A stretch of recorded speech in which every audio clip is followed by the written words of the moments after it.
తిరుమల తిరుపతి దేవస్థానం లడ్డూ వివాదం ఏదైతే ఉందో దాని గురించిన ఒక తాజా అప్డేట్ పైన ఎలాంటి హిపోక్రసీ అండ్ తప్పుడు వార్తలను సృష్టించి వడ్డిస్తున్నారు అనేది మనం ఈరోజు ఈ వీడియో ద్వారా తెలుసుకుందాం. ఏమాత్రం అజాగ్రత్తగా ఉన్నా వీళ్ళు అబద్ధపు వార్తల్ని ఇష్టారీతిన ప్రచారం చేసి అవే నిజమనేలాగా భ్రమింపచేసి తమ్మిని బొమ్మి చేసే రకం అన్నమాట.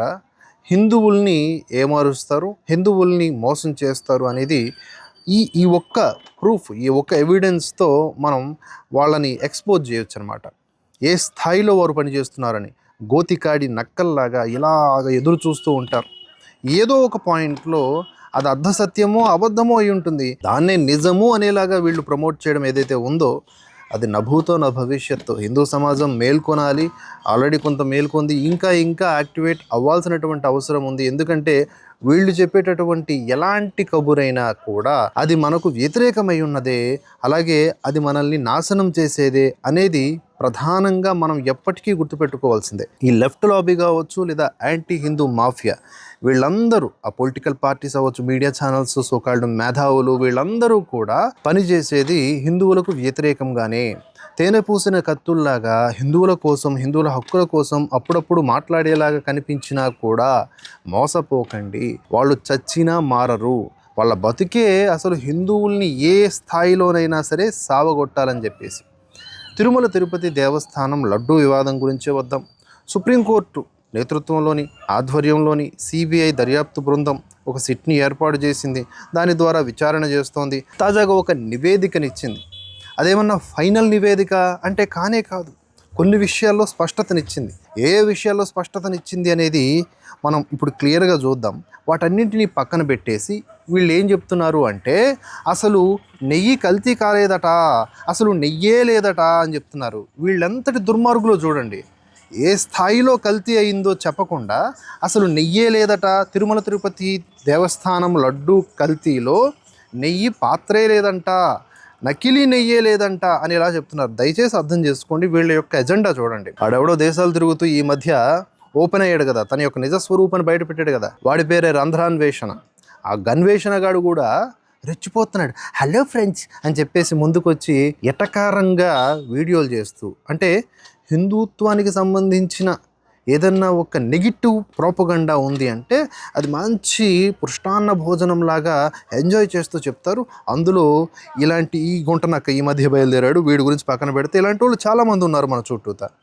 అసలు లడ్డూ కల్తీ జరిగిందా లేదా అనే పాయింట్ మీద మనం మాట్లాడితే కల్తీ జరిగింది, అవునా? మరి ఏ స్థాయిలో జరిగింది?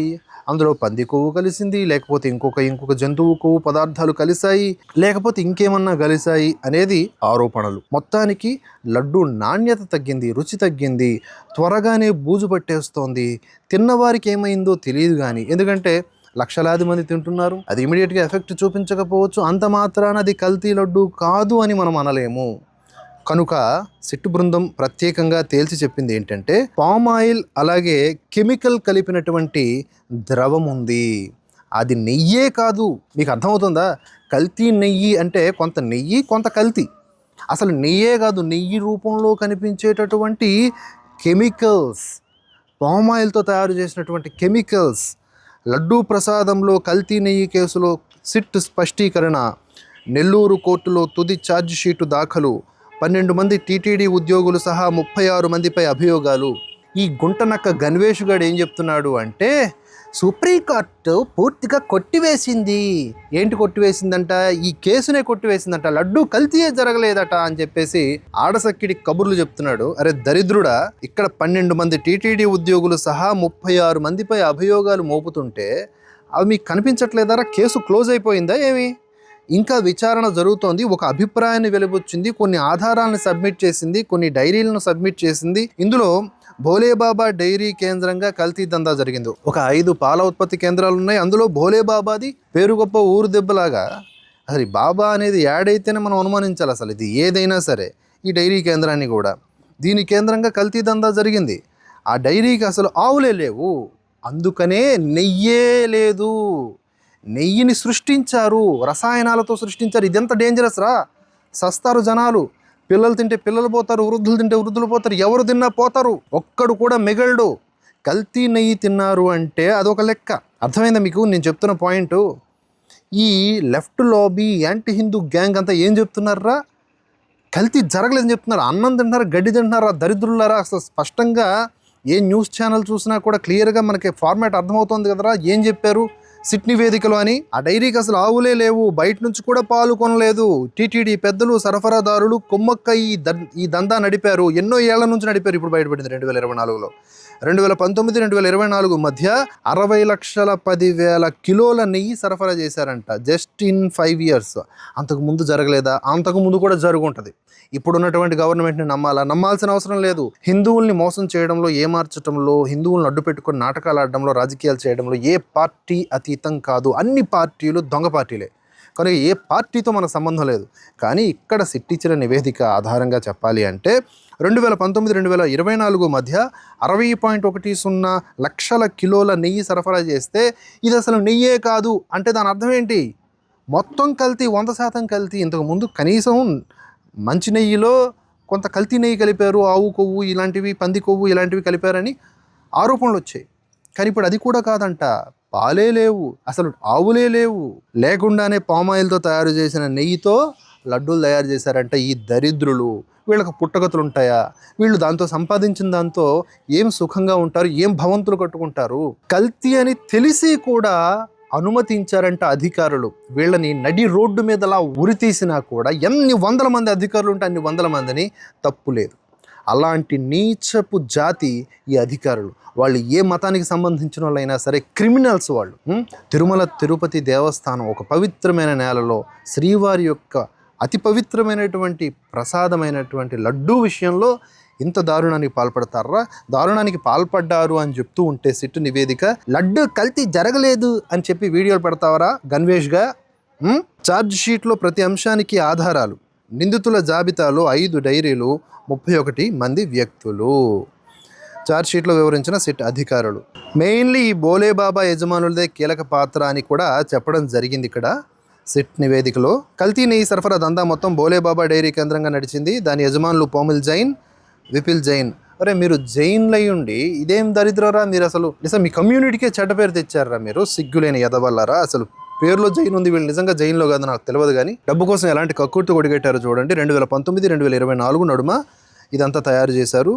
అలాగే టీటీడీ ప్రొక్యూర్మెంట్, ల్యాబ్ తదితర విభాగాల్లో పనిచేసినటువంటి పలువురు అధికారులకు, ఉద్యోగులు కల్తీ నెయ్యి అని తెలిసినా కూడా శ్రీవారి లడ్డూ ప్రసాదాల తయారీకి ఆ నెయ్యిని అనుమతించారని పేర్కొన్నారు. తద్వారా టీటీడీ ఏకంగా 250 కోట్ల రూపాయల వరకు ఇంక్లూడింగ్ 16 కోట్ల జీఎస్టీతో కలిపి దేవస్థానం నష్టపోయిందని, కోట్లాది మంది శ్రీవారి భక్తుల మనోభావాలు దెబ్బతినేందుకు వారు కారకులయ్యారని తెలిపింది ఈ సిట్ నివేదిక. ఇక్కడ మనం పాయింట్అవుట్ చేయాలి, ఈ సిట్ అధికారులు మీరు మాట్లాడాల్సింది ప్రజారోగ్య కోణంలో. టీటీడీకి ఏం డబ్బులు తక్కువేం లేవు, దానికి ఆర్థికంగా నష్టం వచ్చింది, ఇన్ని కోట్ల రూపాయల నష్టం వచ్చింది. ఎవడికి కావాలా లెక్క? ఎవడికి కావాలా లెక్క? ఇన్ని కోట్ల మంది ఆ లడ్డు తిన్నారు. ఏదైతే ఈ కెమికల్స్ కలిపిన లడ్డు, ఈ పామాయిల్ లడ్డు, నెయ్యే కానీ నెయ్యి లడ్డు, దాని గురించి మాట్లాడాలి. అలా మాట్లాడకుండా ఈ సోదంతా చెప్తున్నారేంటి నివేదికలో? ఎన్ని కోట్ల రూపాయలు నష్టపోతే మాకేంటి? టీటీడీ ఏమన్నా డబ్బులు లేని సంస్థ? అన్ని బలాలు ఉన్నాయి. అయినా కూడా అక్కడ ఉన్నటువంటి అధికారులు ఈ అడక్క తినే బుద్ధిని ప్రదర్శిస్తూ ఉన్నారు. వాళ్ళ గురించి చెప్పకుండా ఏంటండి ఈ మాటలు, ఏంటి నీ పనికి మాలినటువంటి పాయింట్స్? ఎక్కడన్నా ప్రజారోగ్య కోణంలో సిట్టు నివేదిక యాడ్ చేసిన పాయింట్స్ నాకు తెలియదు. కానీ యాజ్ ఆఫ్ మై నాలెడ్జ్ నాకున్న సోర్స్ ప్రకారం ఆ పాయింట్స్ ఏమి కనిపించట్లేదు. గత ఏడాది ఆగస్టులో వేసిన తొలి ఛార్జ్ షీట్లో 15 మంది నిందితులుగా పేర్కొన్న సిట్ ఇప్పుడు దర్యాప్తు ముగించి తుది ఛార్జ్ షీట్ దాఖలు చేసింది. ఇందులో అదనంగా 21 మందిపై నేరారోపణ చేసింది. ఇక్కడ దర్యాప్తు ముగించడం అంటే ఏంటి? కేసు క్లోజ్ చేయడం కాదు. సిట్టు వైపున ఇంకా వాదోపవాదనలు ఉన్నాయి, ఇవన్నీ ఉన్నాయి. సుప్రీంకోర్టు తేల్చేసిందని మాట్లాడతారేంట్రా సన్నాసులరా? ఈ దేశంలో న్యాయస్థానాలు అంత స్పీడ్గా పనిచేస్తుంటే ఇంకెందుకు మనం ఇంకా బాధపడాలి, భయపడాలి? ఇలా ఇందులో అదనంగా 21 మంది పైన నేరారోపణ చేశారు. 12 మంది టీటీడీ ఉద్యోగులు, 36 మంది మొత్తం. అందులో 5 డైరీ సంస్థలు ఉన్నాయి. అలాగే కొంతమందికి బెయిల్ ఇచ్చారు, ఇంకొంతమంది జైల్లో ఉన్నారు. ఇవన్నీ ఉంటే ఈ కేసు క్లోజ్ అయిపోయిందని మాట్లాడుతున్న సన్నాసులు వీళ్ళని ఏమనాలి? అలాగే ఈ 36 మంది పేర్లు కూడా సిట్ నివేదికలో స్పష్టంగా పేర్కొనడం జరిగింది. ఇవన్నీ పక్కన పెట్టేసి ఈ దుర్మార్గుడు, నేను మళ్ళీ చెప్తున్నా, లడ్డూ కల్తీ జరగలేదని ఎలా ప్రచారం చేస్తారా సన్నాసులారా? నెయ్యి కల్తీ జరగలేదు, అసలు నెయ్యే లేనంత కల్తీ చేశారా?